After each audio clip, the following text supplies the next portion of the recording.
Bonjour. Alors, après avoir mis en évidence la localisation de l'information génétique au niveau du noyau, on a entamé dans une deuxième partie le mécanisme de transmission de cette information génétique, à savoir le phénomène de la mitose, qui permet l'obtention de deux cellules filles identiques entre elles, identiques à la cellule mère, à travers 4 phases, prophase, métaphase, anaphase et télophase. Aujourd'hui, on va se pencher sur la troisième question, à savoir la nature de cette information génétique localisée au niveau du noyau et transmise par mitose. Pour ce faire, un certain nombre d'expériences historiques ont été réalisées. Donc, la première est celle de Griffith. Alors, c'est une expérience qui a été réalisée grâce à des bactéries qui présentent cette forme sphérique. Et vous pouvez déjà le constater. Là, on a utilisé des couleurs pour pouvoir les différencier. Là, c'est une souche qui n'est pas entourée de capsules. C'est la souche R. Celle-là, c'est un diplocoque entouré par une capsule. C'est des bactéries qui provoquent une pneumonie. Sauf que cette bactérie dite R, du fait qu'il n'est pas entouré de capsules, n'est pas pathogène. Par contre, celle-là, entourée par une capsule, est pathogène. Donc Griffith a réalisé ces expériences par ces deux souches bactériennes qui provoquent des pneumonies. Les expériences ont été réalisées sur des souris. Alors, pour pouvoir suivre ces expériences-là, on va faire appel à une animation.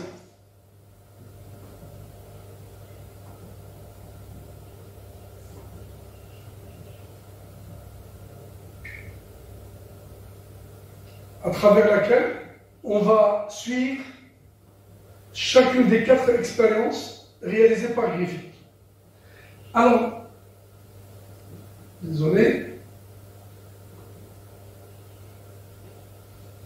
Donc le temps de voir la projection des expériences. Voilà. Alors, dans une première expérience,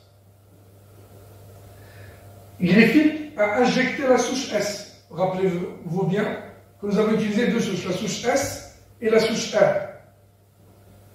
Alors, là, c'est la souche S. On vient de dire qu'il est entouré par une capsule. Là, c'est la souche R. Donc, cette première expérience, Griffith a injecté la souche S à une souris. Allons voir le résultat. La mort de la souris, comme vous pouvez le constater. Alors, pour voir et déterminer la cause de cette mort, il a procédé à l'analyse du sang. Cette analyse a montré la présence de bactéries de type S, c'est des diplocoques. Un coq, et un coq, c'est un diplocoque entouré par une capsule, dans le sang de la souris. Et donc la déduction, c'est que la bactérie S est pathogène. Et c'est elle qui a provoqué la mort de cette souris-là. Dans la deuxième expérience,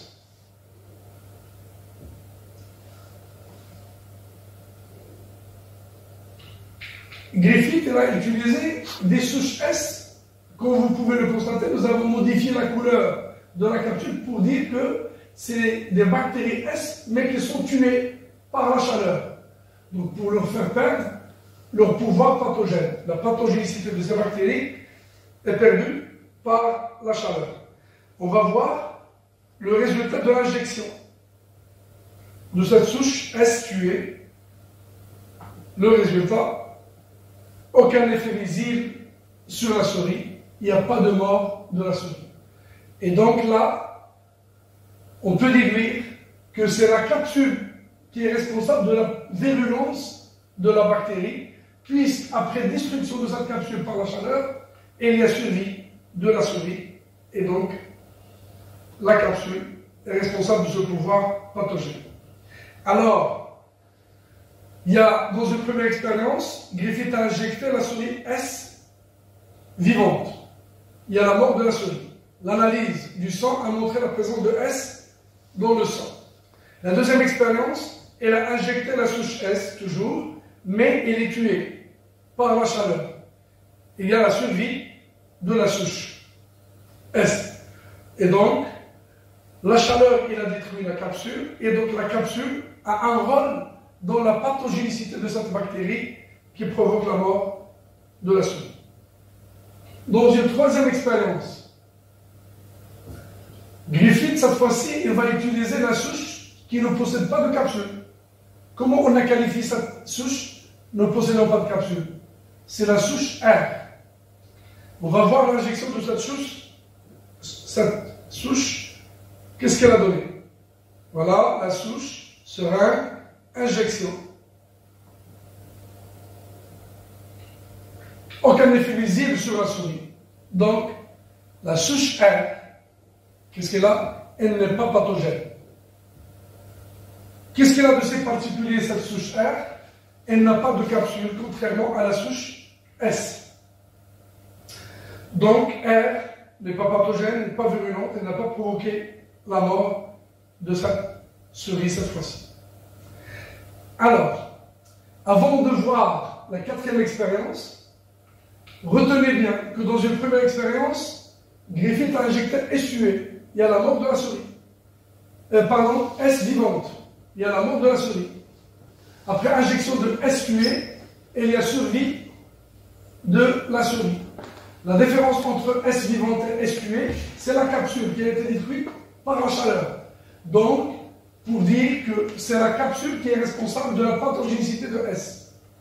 Dans la troisième expérience, on va s'assurer qu'effectivement la capsule est responsable de la pathogénicité. On a injecté la souche R. La souche R est une souche qui ne possède pas de capsule. Après injection de la souche R, de la même façon, la souris ne meurt pas. Dans la quatrième expérience, Griffith a injecté un mélange de souche S tuée et de R vivante. À votre avis, quel serait le résultat de cette quatrième expérience? La souche S est tuée par la chaleur. R est vivante. S tuée ne provoque pas la mort. R vivante ne provoque pas la mort. Normalement, le résultat de cette quatrième expérience, c'est que la souris ne va pas mourir. Allons voir, est-ce que c'est vrai? Alors voilà la constitution de notre mélange. Ça, c'est quoi? C'est la souche S tuée. Là, c'est la souche R vivante. Le plus, donc, c'est le mélange des deux qu'on va injecter à cette quatrième souris. Le mélange est là, on l'injecte. Contrairement à ce qu'on attendait, il y a la mort de la souris. Bien que l'injection ait été faite par une S tuée et une R vivante. Il faut procéder d'abord à l'analyse du sang pour voir et expliquer pourquoi il y a mort de cette souris. L'analyse du sang, qu'est-ce qu'elle a montré? Il y a la présence de souche S vivante. Donc c'est le diplocoque entouré par la capsule. C'est la souche smooth S. Alors, on se demande comment ça se fait. Ce que nous avons injecté, c'était S tué. Là, on se retrouve avec S vivante. Le mélange contenait R vivante. Alors là, on obtient S vivante. Comment on peut expliquer cette expérience-là? Alors, on ne peut pas dire que S tuée devient vivante. C'est impossible. Une cellule tuée, c'est une cellule qui ne peut pas revenir en vie une autre fois. La souche R, que nous avons utilisée déjà dans la troisième expérience, elle n'est pas virulente, elle ne provoque pas la mort. Alors là, cette S tuée ne peut pas devenir vivante. Est-ce que R vivante peut devenir S? La réponse est c'est possible. Comment? Parce que déjà la différence entre les deux souches S et R, c'est quoi? C'est la capsule. C'est-à-dire, peut-être, R vivante a développé une capsule, a formé une capsule. On ne peut pas l'appeler R. Elle devient alors S. Donc, il y a une transformation de R vivante en S vivante. Et S vivante est virulente et provoque la mort de la souris. C'est exactement la conclusion tirée par Griffith pour dire qu'il y a une substance, parmi les substances de S tuées, qui ont été transmises à R vivante et qui ont permis à cette bactérie R de former une capsule. R, après avoir formé cette capsule, elle devient S. Et S, dans le corps de la souris, provoque la pneumonie mortelle, d'où la mort de la souris. Cette substance transmise de S tué à R vivante pour la convertir, pour la transformer en S vivante, a été qualifiée par Griffith, comment? Du principe transformant. C'est une substance qui a été transmise et qui a provoqué la transformation de R vivant en S vivante. Alors, ça a été qualifié de principe transformant. N'oubliez pas, la grande question d'aujourd'hui, c'est de déterminer la nature de l'information génétique. Pour l'instant, en 1928, on a qualifié une substance qui est capable de faire acquérir à R un nouveau caractère. R ne possédait pas de capsule. Maintenant, elle a acquis cette capsule grâce à une substance qui a été transmise de S vivante. C'est pourquoi on a parlé d'un principe transformant. Alors, on va continuer notre recherche pour voir quelle est la nature de ce principe transformant. Parce que pour nous, la grande question, c'est de déterminer la nature du principe transformant. Là, c'est pour rappel, ce sont des expériences qu'on vient de voir tout à l'heure avec une petite animation qui facilite la compréhension. Ce sont les 4 expériences. Vous vous rappelez bien, c'est l'injection de S vivante, ensuite S tué, R vivante, et enfin le mélange de S tué et R vivante. Alors, continuons notre quête à la détermination de la nature de l'information génétique. Là aussi, il fallait attendre 1944 pour voir les résultats de l'expérience menée par Avery, McCarthy, MacLeod. Donc, c'est une équipe de recherche qui a réalisé une expérience. Quel est le principe de cette expérience?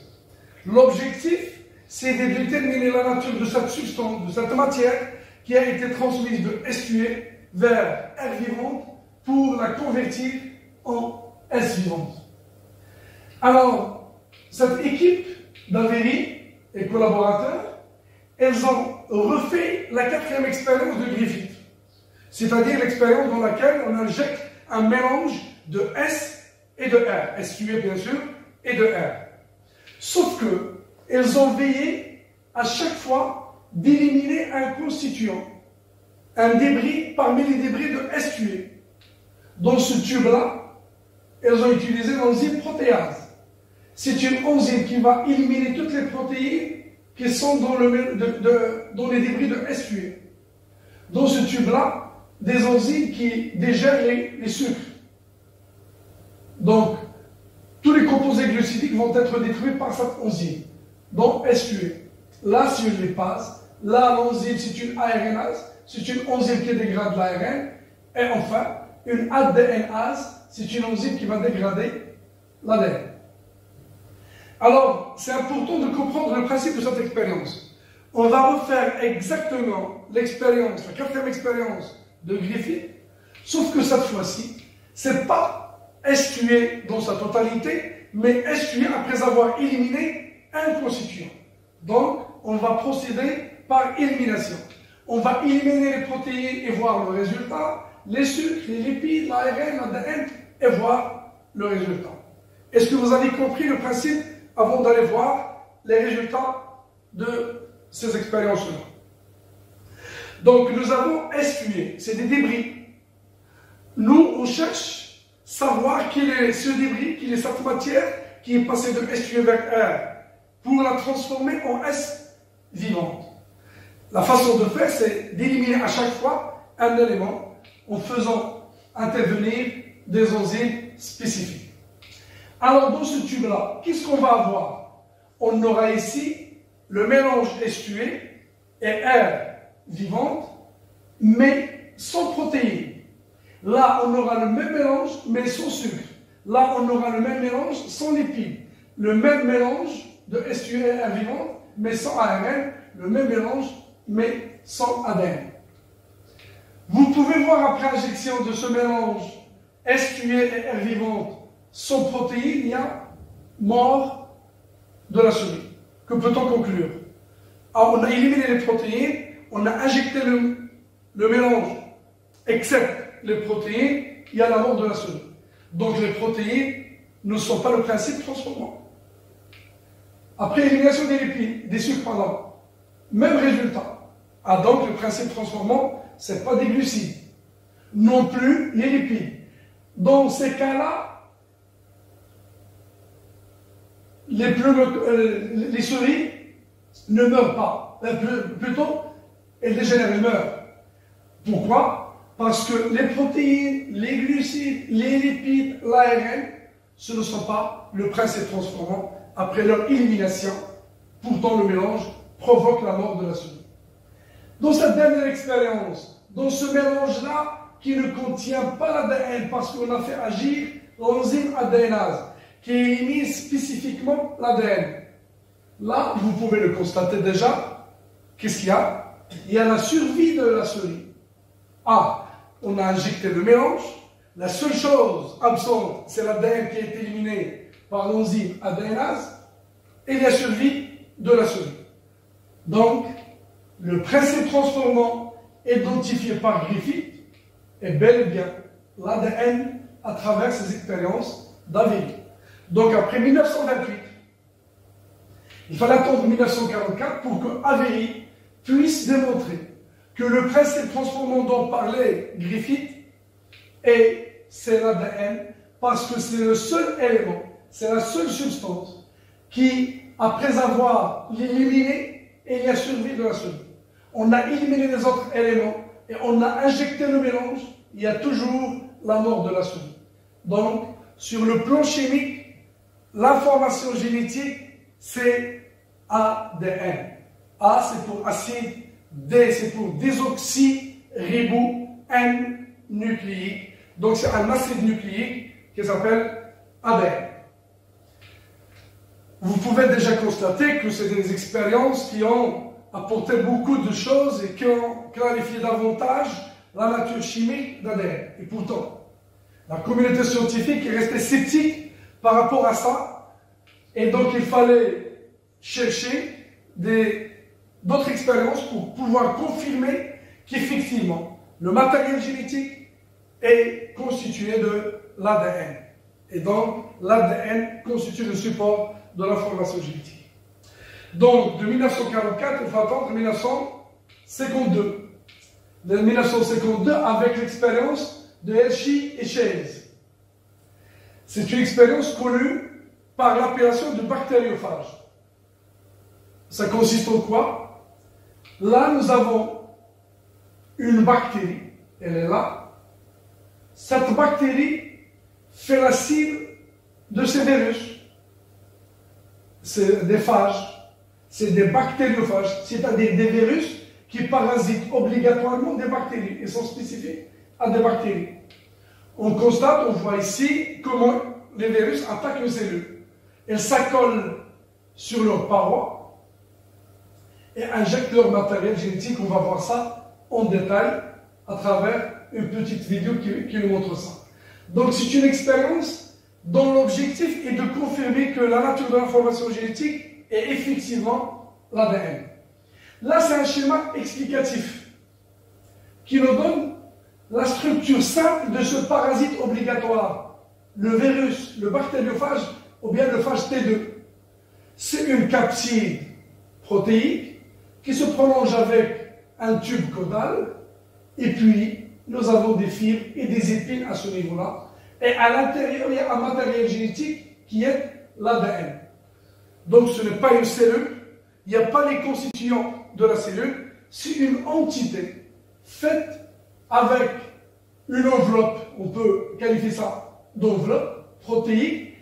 À l'intérieur, il y a un matériel génétique sous forme d'ADN. Très bien. Alors, c'est une tête, c'est une queue. Tout ça, c'est des protéines, c'est la capside. Et puis, à l'intérieur, il y a le matériel génétique. On va voir comment cette expérience a permis de dire que l'information génétique est effectivement l'ADN, comme ça a été prouvé par Avery et ses collaborateurs. Alors là, c'est une vidéo qui va nous permettre de suivre,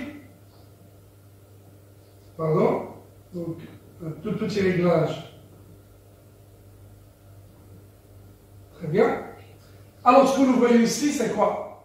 C'est la bactérie, c'est la cellule hôte, c'est la cellule cible qui va être parasitée par, c'est quoi ça? C'est le phage T2, c'est le bactériophage. On vient de parler, tout ce qui est en fluorescent, vert fluorescent, c'est la tête, c'est la capside de nature protéique. Le bleu à l'intérieur, c'est le matériel génétique, c'est l'ADN. Très bien. Donc, on va voir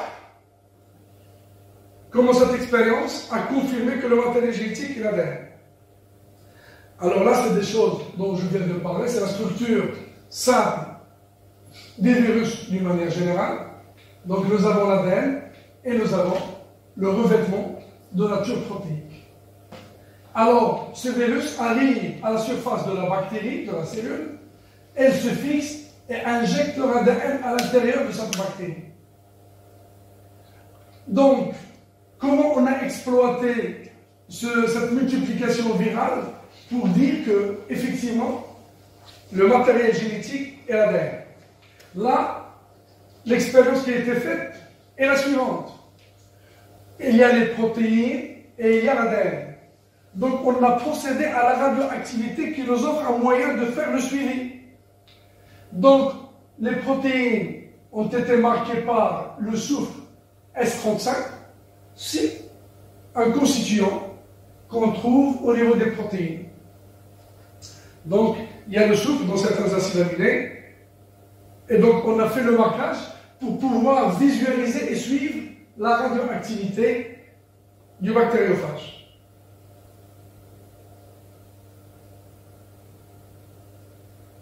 Alors, si vous pouvez le constater ici, les virus utilisés, c'est des virus dont les protéines présentent une radioactivité. L'ADN, non. On n'a pas marqué l'ADN. La seule chose qu'on a marqué, c'est les protéines qui forment le code, qui forment le revêtement. Alors, voir le résultat. Après fixation, l'autoradiographie, qu'est-ce qu'il a montré? Qu'aucune radioactivité n'a été détectée à l'intérieur de la bactérie. La totalité de la radioactivité est restée à l'extérieur.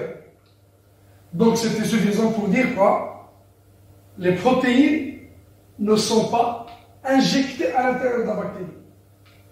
Et la preuve, s'ils s'étaient injectés, on doit retrouver de la radioactivité à l'intérieur. Chose qui n'est pas vraie à travers ce qu'on est en train de voir ici, et bien sûr la radiographie qui a été faite par Hershey et Chase. Donc la radioactivité reste à l'extérieur, et comme ça on a écarté la possibilité de dire que peut-être les protéines c'est un matériel génétique. On va continuer notre expérience. Si donc il y a formation de virus, multiplication à l'intérieur, la radioactivité est restée toujours à l'extérieur, aucune radioactivité n'a été détectée à l'intérieur, formation de nouveaux virus. Dans la suite de notre expérience, on va cette fois-ci utiliser un ADN radioactif et non pas les protéines. Donc nous avons deux constituants pour que vous puissiez suivre avec aisance. Donc j'ai une première expérience. On a marqué la protéine, on a laissé l'ADN intact. Cette fois-ci, on va laisser les protéines intactes, aucun marquage, mais on va utiliser un ADN radioactif avec le P32. Donc il y avait le soufre, à chaque fois, on cherche un constituant, un atome, et radioactif, donc le phosphate est un constituant majeur de l'ADN, c'est pourquoi on va utiliser le P32. Pour les protéines, on a utilisé le soufre, le S35.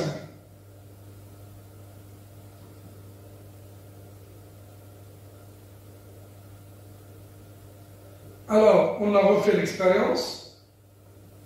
Vous pouvez voir les virus, les phages qui ont été utilisées, elles ont un ADN radioactif. Les protéines ne sont pas radioactives dans cette expérience-là. On va voir le cycle. Injection de l'ADN à l'intérieur de la bactérie. Et là, cette fois-ci, on constate une radioactivité à l'intérieur de la bactérie. Il y a de la radioactivité à l'intérieur de la bactérie. La seule chose qui a été marquée, c'était l'ADN. Et là, on voit une radioactivité à l'intérieur.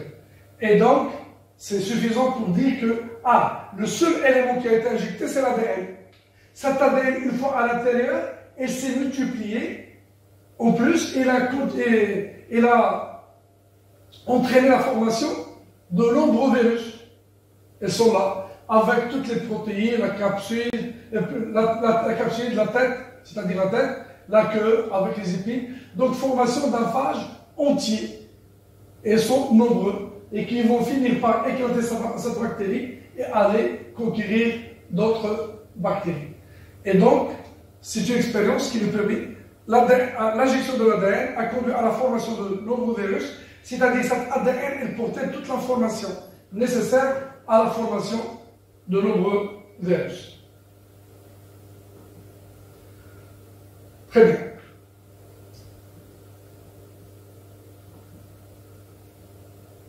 Alors,